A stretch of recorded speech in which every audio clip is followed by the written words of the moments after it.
Capsule 84. Et tu commences. D'accord. Alors, c'est Dr. Tom Barrett. Allez au bout de vos rêves. J'aime ça, Et moi, puis, on rappelle que c'est découvrir un tout nouveau potentiel de rendement et de succès grâce au marketing de réseau, grâce à l'entrepreneuriat, mais l'entrepreneuriat qui passe par un réseau. Et que aller au bout de vos rêves, tout le monde aimerait aller au bout de vos rêves. Parce que je vous amène un beau petit triangle ici, vous allez voir, il s'en va vers le bas, ce qui fait comme un genre d'entonnoir. Parce que la première partie, c'est aller au bout de vos rêves. Ah, c'est tellement beau, hein? Tout le monde veut aller au bout de son rêve. Mais là, tu descends dans le triangle un peu, puis c'est là, tu retrouves les gens qui sont prêts à faire tout ce qu'il faut pour concrétiser leur rêve. Les efforts Là, ça ne devient plus un rêve, ça devient un rêve que tu veux réaliser. Donc là, tu es prêt à faire des actions pour aller vers ton rêve. Ça diminue déjà, on vient déjà d'en perdre. Et là, habileté à atteindre son but, de ne pas lâcher et d'y aller, même quand ça devient difficile. Là, tu en perds beaucoup. Et je reviens à dire que, donc, suite à ce triangle-là, on remarque que les gens qui font du marketing de réseau, c'est quand même assez difficile. Donc, il faut que ce soit des gens qui aspirent vraiment à aller à leurs rêves et qui sont un peu spéciaux. Il faut être spécial. Quelqu'un qui veut envers et contre tous. L'entrepreneuriat, c'est ça, que ce soit n'importe quelle entreprise, quand tu as une idée, ben il ne faut pas que tu lâches jusqu'au bout. Spécial ou très déterminé. Et ce que j'ai trouvé ça intéressant, il dit, le nombre de gens qui sont prêts à franchir les 3 niveaux de processus de filtration est si faible que nous n'aurons jamais à nous soucier d'une saturation du marché dans notre industrie. Et je termine en disant que, finalement, fixez-vous des buts, faire un pas à la fois, mais ne jamais abandonner. Intéressant. Et je termine là-dessus. Oui. Et toi? Moi, toi, tu étais toujours dans... moi, je termine avec une superbe lecture. Donc, un volume écrit par une femme du Québec, très inspirant, Marie-Claude Demers, donc, qui a dit oui à la vie.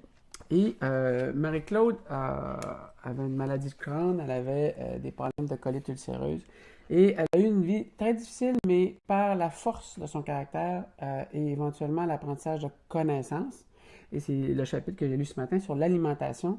Ça lui a permis d'améliorer grandement sa vie et de pouvoir dire aujourd'hui, après avoir souffert, que l'alimentation, autant d'aliments, de suppléments que d'idées positives, de ressentis, ça fait toute la différence dans la vie. Parce que c'est une alimentation aussi, une alimentation, les pensées. Autant à l'intérieur qu'à l'extérieur. C'est le fun de la façon qu'elle l'apporte. Et elle nous fait part des 10 outils qu'elle a utilisés, qui sont l'écriture, la pensée, donc écrire ce qui se passe, puis de l'écrire de façon positive, des ressentis. Elle nous parle de la réflexologie, qui est intéressant, qu'elle a découvert, elle a étudié là-dedans d'ailleurs. Les suppléments alimentaires, lesquels elle ne croyait pas du tout au début, mais c'est sa sœur qui avait des compétences là-dedans, qui l'a initiée. Et ça a fait toute la différence. Et jamais elle s'en passerait maintenant. Mais pas n'importe quoi. Donc, il faut aller vers des choses qui sont des suppléments qui sont faits avec des normes spécifiques. On parle de normes pharmaceutiques. Donc, des produits qui sont bien calibrés. Purs. Des aliments aussi purs. Donc, sans gluten, sans produits laitiers. On y revient régulièrement. C'est un élément bio. Clé. Bio, évidemment. Ce que j'allais dire, c'est que dans ce qu'elle dit, c'est que les aliments même qui sont élevés dans les terres commerciales, donc qui sont souvent pas bio, ben ça peut faire des aliments des fois qui sont plus acides ou plus alcalins. Fait qu'elle donne toute une liste d'aliments alcalins et de produits qui sont plus acidifiants. Ça prend un équilibre des deux, mais dans un ratio d'1-3 à peu près. Donc, plus alcalin, 1-3 pour 1 acidifiant, par exemple. Ah, OK. Parce qu'on 3 plus alcalin qu'acidifiant qu'il faut faire. Oui, parce que la vie rend notre organisme plus acide par le stress, par ce qu'on consomme ou ce qu'on ressent de façon générale. Donc, il faut forcer sur les éléments alcalins pour avoir un équilibre de notre pH. Elle parle de l'oxygénation en parlant de l'exercice physique. La pureté des produits, on en a parlé. La mémoire, donc évacuer les mémoires négatives, garder le positif. Puis elle parle des mémoires qui peuvent venir de loin. Même des histoires de famille. Enlever le négatif. C'est très intéressant. Et le don de soi. Donc, s'offrir, donner du temps aux autres, que ce soit en argent ou par partager avec des gens, discuter avec des gens qui en ont besoin. En toute conscience, avec un corps et un esprit heureux et en santé, c'est un élément qui est important.